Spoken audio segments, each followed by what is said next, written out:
Hi, okay. So this is my response video on the myth of culture of poverty article. So the soft chalk lesson article are obviously about whether or not poverty affects students' ability to succeed in schools.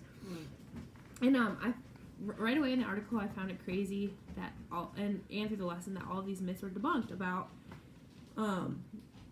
whether or not poverty does really affect students' ability to succeed, because I guess I had always thought that it did, because that's, I guess, what you're made out to believe. And because I have heard many teachers who say, like, well, I have students that suffer from poverty and that's why that they're not good students or why they can't succeed. And I think because I grew up in such a diverse school, like I went to Whittier, the diversity in poverty, the society of poverty and the group of people with poverty was really present. And I think that there was just a lot of teachers, and there was a lot of that mentality that if your parents didn't have enough money, you weren't going to do as great in school.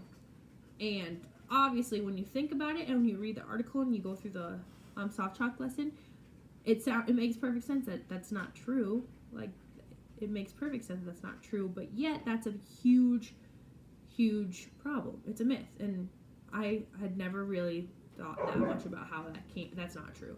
And so I think that it's from the soft chalk lesson, it is important to make sure that you set high expectations for those students, because if you start to make excuses for them that they can't succeed or they can't meet all the expectations you have for your middle class students because they're a lower class, then you just put them in that box. And then why would they break out of that box? Because that's what you expect from them anyways. Okay, I'm kind of rambling, but I was overall kind of mind blown at the fact that I had believed this for so long, and I didn't fully think about the fact that it should be a bunch of crap, like it is, because just because their parents are working 3 jobs and they might live in an apartment instead of a nice 3 garage house or something like that does not mean that they're not going to be good students, or that they can't be good students. And so I think that's really important for teachers to be aware of that, because students will only be as good as their teachers can make them. Like, the best way to make students succeed is to have a good teacher, and in order to have a good teacher, you need to have a teacher that believes in them and pushes them and has high expectations for them. And you're not going to have teachers that do that if they give excuses or make excuses for them that they can't succeed because they're lower class.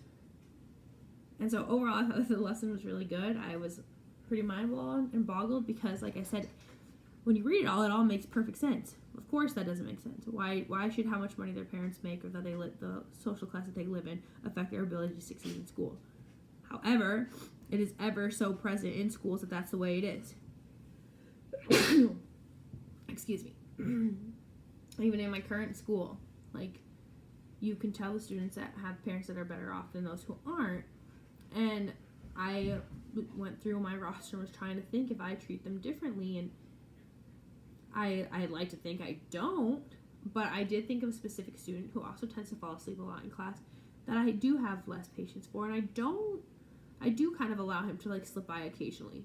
And I don't think I'm thinking to myself it's because he's not rich, but there's obviously a reason why I let him slide by. And even if part of it is because he falls asleep in class, like, that could relate to his social class, and regardless, I should not let him slip by at all.